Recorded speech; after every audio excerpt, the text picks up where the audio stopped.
Start करते हैं हम जम्मू कश्मीर से। देखिए जम्मू कश्मीर में ये 4 राष्ट्रीय उद्यान हैं जिनको हमें याद करना है। सबसे पहला है इसमें हेमिस हाई राष्ट्रीय उद्यान, जो भारत का सबसे बड़ा राष्ट्रीय उद्यान है। ये बात भी आपको याद रखनी है इसके बारे में। भारत का सबसे बड़ा राष्ट्रीय उद्यान हेमिस हाई है। तो इसको हम याद कैसे करेंगे? देखिए हेमिस हाई में हाई शब्द का मतलब क्या होता है? ऊपर या ऊंचा। तो भारत में सबसे ऊपर कौन सा राज्य स्थित है? जम्मू कश्मीर राज्य स्थित है। और जम्मू कश्मीर राज्य में ही स्थित है हेमिस हाई राष्ट्रीय उद्यान या नेशनल पार्क। तो इस तरीके से आप इसको याद कर सकते हैं कि हेमिस हाई राष्ट्रीय उद्यान कहाँ पर है? जम्मू कश्मीर में। अब इसके बाद यहाँ पर देखिए किश्तवाड़ राष्ट्रीय उद्यान, जो कि जम्मू कश्मीर में स्थित है। इसको हम कैसे याद करेंगे? अब यहाँ पर जम्मू कश्मीर में काफ़ी बार होते रहते हैं भारत और पाकिस्तान के बीच में। बार होते रहते हैं, युद्ध होते रहते हैं, तो उस बार शब्द से ही आपको याद आ जाएगा किश्तवाड़ राष्ट्रीय उद्यान। अब यहाँ पर इसके बाद देखिए, यहाँ बार होते हैं, लोग परेशान होते हैं। जब लोग परेशान होते हैं तो इन लोगों में गम रहता है, काफ़ी गम में डूबे रहते हैं ये लोग, परेशान होते हैं। तो उस गम शब्द से ही आपको याद आ जाएगा दाची गम राष्ट्रीय उद्यान। ठीक है, यहाँ पर देखिए यह है गम और यहाँ पर है ये बार। बार होता है तो लोगों में गम रहता है। इस तरीके से आप दोनों राष्ट्रीय उद्यान याद कर सकते हैं, किश्तवाड़ राष्ट्रीय उद्यान और दाची गम राष्ट्रीय उद्यान। अब दाची गम राष्ट्रीय उद्यान में कश्मीरी स्टैग पाए जाते हैं या हंगुल। पूरे भारत में दाची गम राष्ट्रीय उद्यान एकमात्र ऐसा स्थान है जहाँ पर कश्मीरी स्टैग या हंगुल पाए जाते हैं। तो इस दृष्टि से ये काफ़ी इंपॉर्टेंट राष्ट्रीय उद्यान है, क्योंकि यहाँ पर कश्मीरी स्टैग पाए जाते हैं। और यही क्वेश्चन यूपी पीसीएस का एग्जाम जो हुआ था अभी 2018 में, उसमें पूछा गया था कि कश्मीरी स्टैग कहाँ पाए जाते हैं। तो ये पाए जाते हैं दाची गम राष्ट्रीय उद्यान में। ये बात आपको याद होनी चाहिए। इसके बाद है जम्मू कश्मीर में स्थित सलीम अली राष्ट्रीय उद्यान। ये 4 राष्ट्रीय उद्यान है जम्मू कश्मीर में स्थित, जिनका नाम आपको याद रखना है, हेमिस हाई, किश्तवाड़, दाचीगम और सलीम अली। अब इसके बाद देखते हैं हम उत्तराखंड के प्रमुख राष्ट्रीय उद्यानों को। देखिए उत्तराखंड में भारत का सबसे पहला राष्ट्रीय उद्यान जिम कॉर्बेट नेशनल पार्क भी स्थित है। इसकी स्थापना 1936 में हेली नेशनल पार्क के रूप में हुई थी। ये भारत का सबसे पहला राष्ट्रीय उद्यान है। और प्रोजेक्ट टाइगर की शुरुआत भी 1973 में यहीं से हुई थी। ठीक है, तो इसका नाम आपको याद रखना है, Jim Corbett national park Bharat का सबसे पहला नेशनल पार्क है। अब इसके बाद देखिए उत्तराखंड के प्रमुख राष्ट्रीय उद्यान नीचे लिख रखे हैं मैंने ये। उत्तराखंड की सबसे ऊंची चोटी है नंदा देवी, तो नंदा देवी के नाम से राष्ट्रीय उद्यान है। इसके बाद गंगा नदी निकलती है उत्तराखंड में गंगोत्री से, इस गंगोत्री के नाम से राष्ट्रीय उद्यान है गंगोत्री राष्ट्रीय उद्यान। इसके बाद फूलों की घाटी कहाँ पर स्थित है? उत्तराखंड में, तो इस फूलों की घाटी के नाम से राष्ट्रीय उद्यान है उत्तराखंड में। और यहाँ पर देखिए राजाजी नेशनल पार्क, राजगोपालाचारी जी का उपनाम था राजा जी, तो उन्हीं के नाम से, उन्हीं के उपनाम से एक नेशनल पार्क है यहाँ पर, राजाजी नेशनल पार्क। इसके बाद है गोविंद पशु विहार। ये थे उत्तराखंड के प्रमुख राष्ट्रीय उद्यान। अब इसके बाद आ जाते हैं हम नीचे उत्तर प्रदेश में। देखिए उत्तर प्रदेश का एक ही राष्ट्रीय उद्यान है जिसका नाम है दुधवा राष्ट्रीय उद्यान। तो इसका नाम हम कैसे याद करेंगे? देखिए पूरे भारत में सबसे ज़्यादा दूध का उत्पादन उत्तर प्रदेश राज्य में होता है, तो उस दूध के नाम से ही आपको याद आ जाएगा दुधवा राष्ट्रीय उद्यान कहाँ पर स्थित है? उत्तर प्रदेश में। अब इसके बाद देखते हैं हम राजस्थान के राष्ट्रीय उद्यानों को, नेशनल पार्क को। यहाँ पर मैंने लिख रखे हैं। तो ये सबसे पहला है केवला देव या घाना राष्ट्रीय उद्यान। तो इसे दोनों नामों से जाना जाता है, पेपर में दोनों नाम आपके सामने लिखे हुए दिख सकते हैं। केवला देव या घाना राष्ट्रीय उद्यान स्थित है राजस्थान में। इसके बाद देखिए पूरे भारत में सबसे ज़्यादा मरुस्थलीय स्थान कहाँ पर है? राजस्थान में। तो यहाँ पर मरुस्थलीय के नाम से ही है एक राष्ट्रीय उद्यान, मरुस्थलीय राष्ट्रीय उद्यान। इसके बाद है ये 2 राष्ट्रीय उद्यान, रणथंभौर राष्ट्रीय उद्यान और सरिस्का राष्ट्रीय उद्यान। दोनों राजस्थान में स्थित हैं और दोनों बाघों के संरक्षण के लिए प्रसिद्ध हैं, रणथंभौर और सरिस्का। यहाँ पर आपको पता भी होगा कि रणभूमि कहाँ से संबंधित है? राजस्थान से। इस तरीके से अगर एग्जाम में रणथंभौर नाम आता है तो आप आसानी से पहचान पाएंगे कि रणथंभौर राष्ट्रीय उद्यान कहाँ पर स्थित है? राजस्थान में। और ये दोनों रणथंभौर और सरिस्का बाघों के संरक्षण के लिए प्रसिद्ध हैं। आगे देखते हैं। अब यहाँ पर देखिए गुजरात का एक प्रमुख राष्ट्रीय उद्यान है गिर राष्ट्रीय उद्यान या गिर नेशनल पार्क, और ये एशियाटिक बब्बर शेर के लिए प्रसिद्ध है। यहाँ पर एशियाटिक बब्बर शेर रहते हैं, ये बात आपको पता होना चाहिए। ये क्वेश्चन भी एग्जाम में पूछ लिया जाता है कि एशियाटिक बब्बर शेर किस राष्ट्रीय उद्यान में रहते हैं, तो ये आपको पता होना चाहिए। गिर राष्ट्रीय उद्यान में एशियाटिक बब्बर शेर रहते हैं। अब इसके बाद देखते हैं मध्य प्रदेश के प्रमुख राष्ट्रीय उद्यानों को। देखिए मध्य प्रदेश और अंडमान निकोबार द्वीप समूह पर सबसे ज़्यादा राष्ट्रीय उद्यान है 9। तो इसमें हम मध्य प्रदेश के राष्ट्रीय उद्यानों को देख लेते हैं। सबसे पहले यहाँ पर देखिए मैंने लिख रखा है, जिनमें कि सबसे पहले हमें याद करना है कान्हा नेशनल पार्क। आपको पता भी होगा, इसका नाम आपने बहुत सुना होगा, कान्हा नेशनल पार्क। तो इसका नाम आपको ऐसे ही याद करना है, बिना ट्रिक के, आसानी से याद रहेगा। कान्हा नेशनल पार्क स्थित है मध्य प्रदेश में, जो बाघ और तेंदुए के लिए प्रसिद्ध है, ये भी आपको पता होना चाहिए। अब इसके बाद देखिए कई राष्ट्रीय उद्यान मध्य प्रदेश के नाम से ही याद हो जाएंगे। देखिए मध्य प्रदेश में मध्य आता है, मध्य, उसी मध्य शब्द से आपको माधव याद आ जाएगा। तो माधव राष्ट्रीय उद्यान है मध्य प्रदेश में स्थित, ये आपको पता चल गया। अब माधव के नाम से बांधवगढ़ भी याद आ जाएगा आपको। तो माधव और बांधवगढ़ राष्ट्रीय उद्यान मध्य प्रदेश में स्थित है, ये आपको पता चल गया है। और बांधवगढ़ राष्ट्रीय उद्यान सफ़ेद बाघों के लिए प्रसिद्ध है। ठीक है, इनके बारे में जो प्रमुख तथ्य हैं ये भी आपको याद रखने हैं, एग्जाम में पूछ लिए जाते हैं। अब इसके बाद पन्ना की खान कहाँ पर स्थित है? जो हीरे की खान है वो मध्य प्रदेश में ही स्थित है, तो उसी से आपको याद आ जाएगा पन्ना राष्ट्रीय उद्यान मध्य प्रदेश में स्थित है। अब आगे देखते हैं सतपुड़ा। देखिए मध्य प्रदेश में नर्मदा नदी के नीचे सतपुड़ा पहाड़ियाँ स्थित हैं, तो उन्हीं सतपुड़ा पहाड़ियों के नाम से सतपुड़ा राष्ट्रीय उद्यान स्थित है मध्य प्रदेश में। अब इसके बाद देखते हैं वन विहार। आपको पता होगा पूरे भारत में मध्य प्रदेश में सर्वाधिक वन पाए जाते हैं, तो उन्हीं वनों से आपको याद आ जाएगा वन विहार राष्ट्रीय उद्यान या नेशनल पार्क स्थित है मध्य प्रदेश में। इसके बाद है मध्य प्रदेश में इंदिरा प्रियदर्शनी पेंच। देखिए इस नाम से हमें कई राष्ट्रीय उद्यान याद होने वाले हैं। सबसे पहले तो इंदिरा गांधी जी की लड़के का नाम क्या था? संजय गांधी। तो केवल संजय के नाम से यहाँ पर एक राष्ट्रीय उद्यान है, संजय राष्ट्रीय उद्यान। अब यहाँ पर तो केवल संजय के नाम से है, संजय गांधी के नाम से नहीं है। अब इसके नीचे देखिए महाराष्ट्र दर्शनी पेंच में, यहाँ पेंच शब्द आ रहा था मध्य प्रदेश में। अब इसके नीचे है महाराष्ट्र, तो महाराष्ट्र में केवल पेंच के नाम से राष्ट्रीय उद्यान है, यहाँ पर देख सकते हैं आप। तो इसी नाम से संबंधित आपको महाराष्ट्र के भी दोनों राष्ट्रीय उद्यान याद हो गए जो हमें याद करने थे। अब इसके बाद यहाँ पर ये बचा है मांडला प्लांट फोजिल। तो ये थे मध्य प्रदेश में 9 राष्ट्रीय उद्यान। 9 राष्ट्रीय उद्यान ही स्थित है मध्य प्रदेश में, वो मैंने आपको बता दिए हैं। अब इसके बाद देखते हैं हम, देखिए महाराष्ट्र के राष्ट्रीय उद्यानों को मैंने बता दिया है, ये 2 राष्ट्रीय उद्यान है महाराष्ट्र में, संजय गांधी और पेंच। अब इसके बाद यहाँ पर देखिए, यहाँ पर इंदिरा गांधी जी के लड़के थे संजय गांधी। अब इसके नीचे कर्नाटक में इंदिरा गांधी जी के लड़के हैं राजीव गांधी। राजीव गांधी के नाम से स्थित है राष्ट्रीय उद्यान कर्नाटक में। इसका दूसरा नाम नागरहोल भी है। दोनों नाम आपको याद रखने हैं, नागरहोल राष्ट्रीय उद्यान या राजीव गांधी राष्ट्रीय उद्यान, बात वही है। अब इसके बाद कर्नाटक का एक प्रमुख राष्ट्रीय उद्यान है बांदीपुर राष्ट्रीय उद्यान। ये काफ़ी इंपॉर्टेंट है, एग्जाम में बार बार पूछा जाता है। तो कर्नाटक के ये 2 प्रमुख राष्ट्रीय उद्यान है, नागरहोल या राजीव गांधी, और दूसरा है बांदीपुर, दोनों आपको याद रखने हैं। अब इसके बाद देखिए केरल के राष्ट्रीय उद्यान है अन्नामुडी सोला, पेरियार और साइलेंट वैली। साइलेंट वैली या साइलेंट घाटी आपको पता होगा केरल में स्थित है, आसानी से याद रहेगा।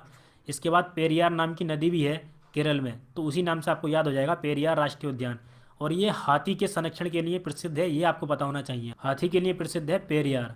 अब आगे देखते हैं, तमिलनाडु और केरल की सीमा पर है अन्नामलाई की पहाड़ियाँ, उसी की सबसे ऊंची चोटी है अन्नाईमुडी। तो उसी के नाम जैसा ये नाम है अन्नामुडी सोला, ये नाम आपको अन्नाईमुडी से याद रहेगा, अन्नामुडी सोला, उसी के जैसा नाम है ये।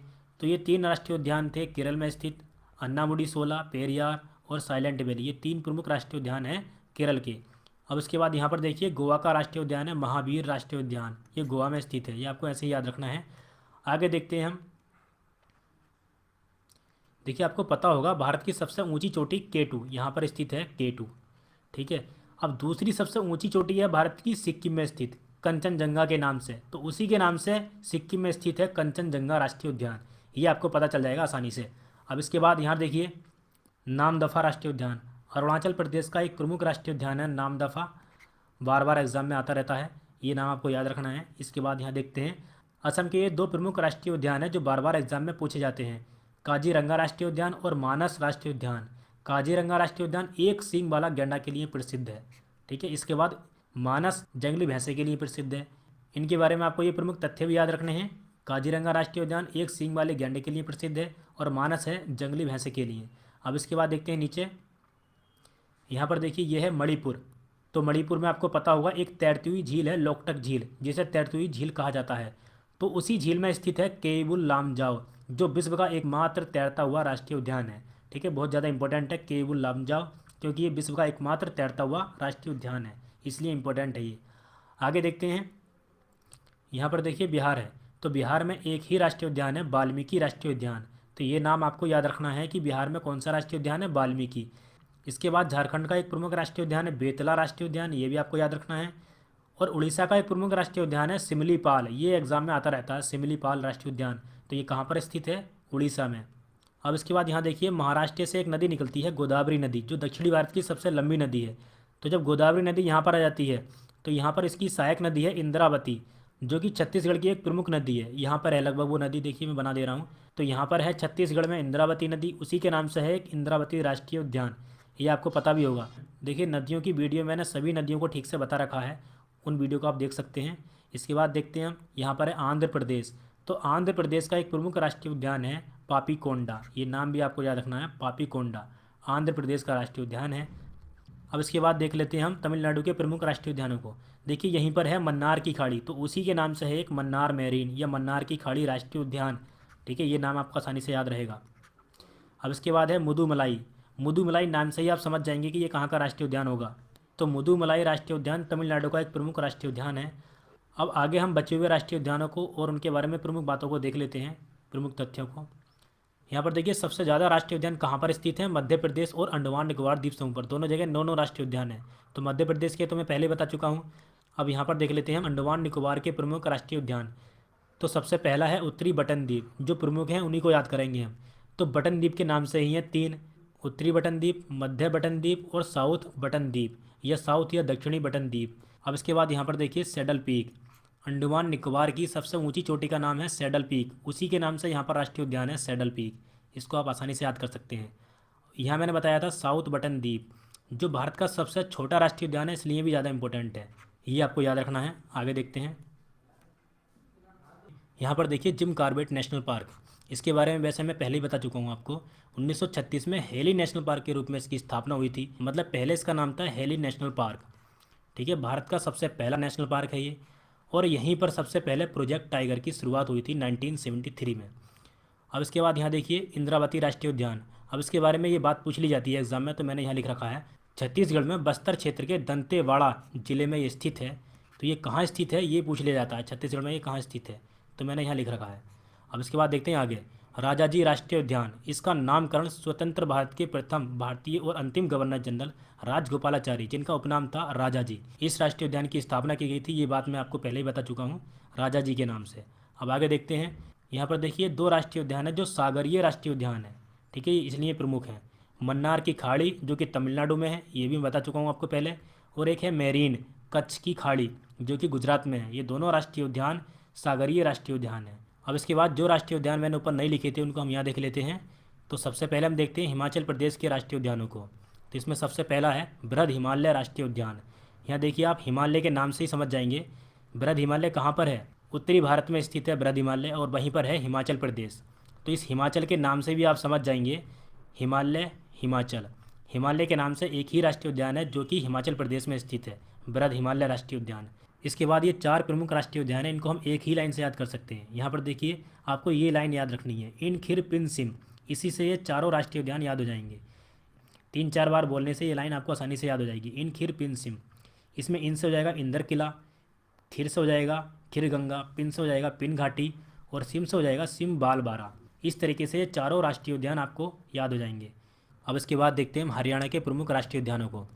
देखिए दोस्तों आपको पता होगा पूरे भारत का सबसे महंगा भैंसा है जिसका नाम है सुल्तान, जिसकी कीमत है लगभग 21 करोड़, इसलिए वो फेमस है। तो उसी भैंसे के नाम से, क्योंकि वो हरियाणा में स्थित है, उसी भैंसे के नाम से आपको ये याद आ जाएगा कि सुल्तानपुर राष्ट्रीय उद्यान कहाँ पर स्थित है, हरियाणा में। अब भैंसा होता कैसे रंग का है, काले रंग का, तो उसी से रिलेट करके आप इसको भी याद कर सकते हैं, कालेसर राष्ट्रीय उद्यान। इस तरह से हरियाणा के 2 प्रमुख राष्ट्रीय उद्यान हैं जिनको आप आसानी से याद कर सकते हैं, सुल्तानपुर राष्ट्रीय उद्यान और कालेसर राष्ट्रीय उद्यान। अब इसके बाद है नागालैंड का एक प्रमुख राष्ट्रीय उद्यान इंटानकी राष्ट्रीय उद्यान। देखिए काफ़ी प्रमुख राष्ट्रीय उद्यान है, एग्जाम में बार बार आता रहता है ये, तो इसको हम कैसे याद कर सकते हैं। देखिए अगर आपको कहीं नाग दिखाई देगा तो आप क्या करेंगे, उसको ईंटा मारेंगे, ईंटा मार के भगाएंगे। तो इस तरह से आप याद कर सकते हैं, इंटानकी राष्ट्रीय उद्यान है नागालैंड में स्थित। अब आगे देखते हैं पश्चिम बंगाल में ये 2 प्रमुख राष्ट्रीय उद्यान स्थित हैं, सुंदरवन और जल्दापारा। तो सुंदरवन डेल्टा कहाँ पर स्थित है, पश्चिम बंगाल में। इस तरह से भी आप इसको याद कर सकते हैं कि सुंदरवन राष्ट्रीय उद्यान कहाँ पर स्थित है, पश्चिम बंगाल में। अब इसके बाद यहाँ पर है ये जल्दापारा, ये भी स्थित है पश्चिम बंगाल में। तो दोस्तों ये थे प्रमुख राष्ट्रीय उद्यान और उनके बारे में प्रमुख बातें। अब लगा लेते हैं हम एक छोटा सा टेस्ट।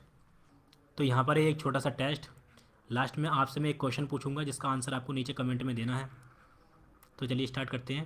देखिए सबसे पहला क्वेश्चन है, राजीव गांधी नेशनल पार्क स्थित है, तो ये कहाँ पर स्थित है, पहले मैं आपको वीडियो में बता ही चुका हूँ। इसका आंसर है ऑप्शन डी, कर्नाटक में। आगे देखते हैं बेतला पार्क कहाँ स्थित है, ये भी मैं वीडियो में बता चुका हूँ आपको, ये है झारखंड में स्थित।